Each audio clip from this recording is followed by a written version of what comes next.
अस्सलाम वालेकुम दोस्तों एयर एशिया का शुमार बर-ए-आज़म एशिया की कामयाब तरीन एयरलाइंस में होता है और आज दुनिया के तकरीबन 1 दर्जन ममालिक के अंदर इस कंपनी की परवाज़ें भी चल रही हैं।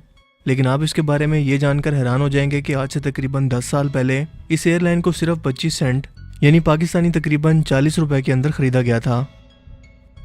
दरअसल एयर एशिया मलेशियन हुकूमत की मलकियत थी, यानी कि यह एक गवर्नमेंट इदारा था। दरअसल इन दिनों के अंदर मलेशियन इकॉनमी बहुत ज़्यादा डाउनफॉल का शिकार थी, इन पर बहुत ज़्यादा कर्जे भी चढ़ चुके थे और सबसे बढ़कर के एयर एशिया भी खसारे में जा रही थी।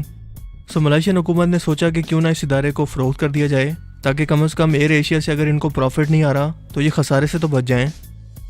इस वक्त एयर एशिया पर तकरीबन $40 मिलियन का कर्ज था, लेकिन हैरत अंगेज़ तौर पर जब इसे बेचने की कोशिश की गई तो कोई एक भी शख्स इसे ख़रीदने के लिए तैयार नहीं था, यानी कि 40 रुपये के अंदर भी कोई ख़रीदने के लिए तैयार नहीं था।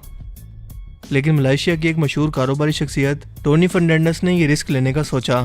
जाहिर सी बात है कि $40 मिलियन की रकम बहुत ज़्यादा थी और एयर एशिया को दोबारा से एक सक्सेसफुल कंपनी बनाना बहुत ही मुश्किल काम था, क्योंकि अगर ये इतना आसान होता तो मलेशियन हुकूमत भला इसे फ़रोख्त क्यों करती। सन 2001 के अंदर टोनी फर्नांडिस ने इस एयरलाइन को $40 मिलियन की कर्जे की रकम अदा करके ख़रीद लिया और गवर्नमेंट को इसके बदले में 25 सेंट यानी कि 40 रुपये दे दिए। इस वक्त एयर एशिया के पास सिर्फ 2 एयरक्राफ्ट मौजूद थे। टोनी फर्नांडिस ने इसे ख़रीद तो लिया, लेकिन सबसे मुश्किल काम ये था कि इस एयरलाइन को कामयाब कैसे बनाया जाए या दूसरों से यूनिक कैसे बना जाए, क्योंकि इनके मुकाबले में कई एयरलाइन कामयाबी से मलेशिया के अंदर काम कर रही थी। सो एयर एशिया के लिए इन्हें एक ऐसे आइडिया की ज़रूरत थी जो इन्हें सबसे ज़्यादा मुनफरिद बना सके। टोनी ने सोचा कि क्यों ना वो गैर ज़रूरी सहूलियात जो सफ़र के दौरान पैसेंजर्स को दी जाती हैं, इसे ख़त्म करके जो कॉस्ट बचेगी उसके ज़रिए अपनी एयरलाइन को वो दुनिया की सबसे सस्ती एयरलाइन बना दे और यूँ वो एक शख्स से कम मुनाफा कमा कर भी कस्टमर बढ़ जाने की वजह से इस एयरलाइन को कामयाब बना सकेगा। लिहाजा इसने इस आइडिया पर अमल करते हुए एयरलाइन के पैसेंजर्स के लिए बेवरेजेस और फूड आइटम्स को ख़त्म कर दिया, यानी अब लोग इन्हें पे करके स्पेशल ऑर्डर पर ही मंगवा सकते थे। इसके बाद इसने स्किल्ड लेबर को हायर किया, इन्हें स्किल्स और मल्टीटास्किंग सिखाई, यानी कि एक एम्प्लॉय को मुख्तलिफ काम दिए जिसके ज़रिए वो एयरलाइन के एनवायरनमेंट को अडॉप्ट करने लगे और इनकी अच्छी कस्टमर सर्विस की वजह से इस एयरलाइन के कस्टमर भी बढ़ने लगे। एयर एशिया ने अपना स्लोगन यही बना लिया कि अब हर शख्स हवाई सफ़र कर सकता है, यानी कि हमारी एयरलाइन इतनी सस्ती है कि ये हर शख्स की पहुंच में है।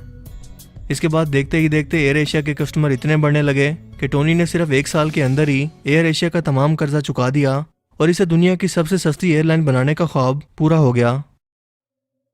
टोनी ने इसके लिए बहुत मेहनत की। इसका रवैया अपने स्टाफ के साथ बहुत ही दोस्ताना था। वो इनके साथ ओपन एरिया में बैठकर गपशप करता, एडमिनिस्ट्रेशन के बारे में मालूमात लेता। इसने अपने ऑफिस को यूनिक बनाने के लिए बहुत ज़्यादा मेहनत की। इसने टॉप फ्लोर से ग्राउंड फ्लोर तक एक लिफ्ट की बजाय एक स्लाइड लगा दी, जिससे लोग टॉप फ्लोर से ग्राउंड फ्लोर तक आने के लिए बच्चों की तरह झूले लेते हुए नीचे आते हैं।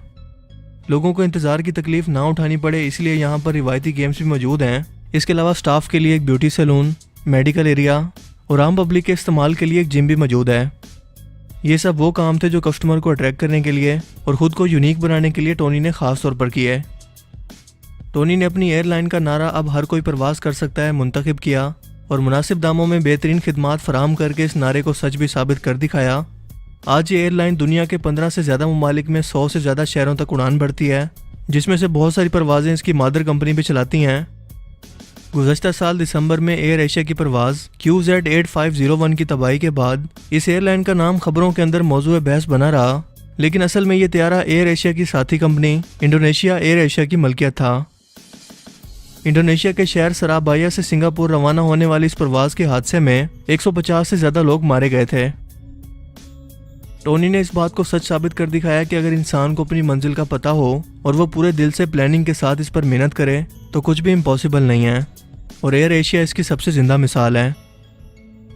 बिजनेस के अंदर ये मिसाल है कि मोर रिस्क मोर रिटर्न, यानी कि आप जितना बड़ा रिस्क लेंगे आपकी कामयाबी के चांसेस उतने ही ज़्यादा होंगे। आप सीखना उस वक्त छोड़ देते हैं जब आप रिस्क लेना छोड़ देते हैं। सो अपनी सोच को थोड़ा ब्रॉड करें और डिग्रीज लेने के बाद सिर्फ जॉब करने के बजाय, यानी नौकरी करने के बजाय बिजनेस करने की कोशिश करें और ख़ास तौर पर रिस्क लेने की कोशिश करें। और अगर आप दिल से उसके लिए कोशिश करेंगे तो फिर आपको कामयाबी से कोई नहीं रोक सकता।